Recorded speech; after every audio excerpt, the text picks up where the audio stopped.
Saudi ജയിലിൽ കഴിഞ്ഞിരുന്ന അബ്ദുൾ റഹീമിന്റെ മോചനത്തിനായി പിരിച്ച ഫണ്ടിലെ ബാക്കി തുകയുടെ വിനിയോഗം ആദായനികുതി വകുപ്പിന്റെ നടപടിക്രമങ്ങൾക്ക് ശേഷം തീരുമാനിക്കുമെന്ന് അബ്ദുൾ റഹീം നിയമസഹായ സമിതി ഭാരവാഹികൾ അറിയിച്ചു.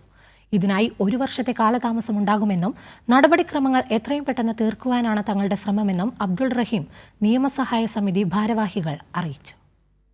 സൗദി ജയിലിൽ കഴിഞ്ഞ കോഴിക്കോട് കോടമ്പുഴ സ്വദേശി അബ്ദുൾ റഹീമിന്റെ മോചനത്തിനായി ഉണ്ടാക്കിയ ബാങ്ക് അക്കൗണ്ടിൽ ആകെ 48,46,17,317 രൂപയാണ് ലഭിച്ചത്. മോചനദ്രവ്യം നൽകിയ ശേഷം ഇപ്പോൾ 12,33,32,555 രൂപയാണ് അവശേഷിക്കുന്നത്. ഈ തുക ചാരിറ്റി പ്രവർത്തനങ്ങൾക്ക് ഉപയോഗിക്കാൻ ആലോചനയുണ്ട്.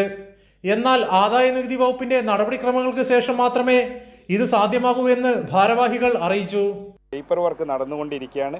ഇൻകം ടാക്സിൻ്റെ മുഴുവൻ എക്സംഷനും കിട്ടുന്നത് വരെ ഈ പറയുന്ന ട്രസ്റ്റിൽ ബാക്കി വന്ന തുക അത് സുരക്ഷിതമായി FDയിൽ തന്നെ സൂക്ഷിക്കുന്നതിന് വേണ്ടിയിട്ടാണ് ഈ ട്രസ്റ്റ് ജനറൽ ബോഡി യോഗം തീരുമാനിച്ചിരിക്കുന്നത്.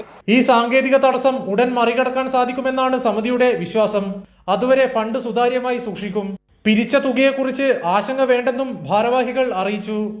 കൈരളി ന്യൂസ്, കോഴിക്കോട്.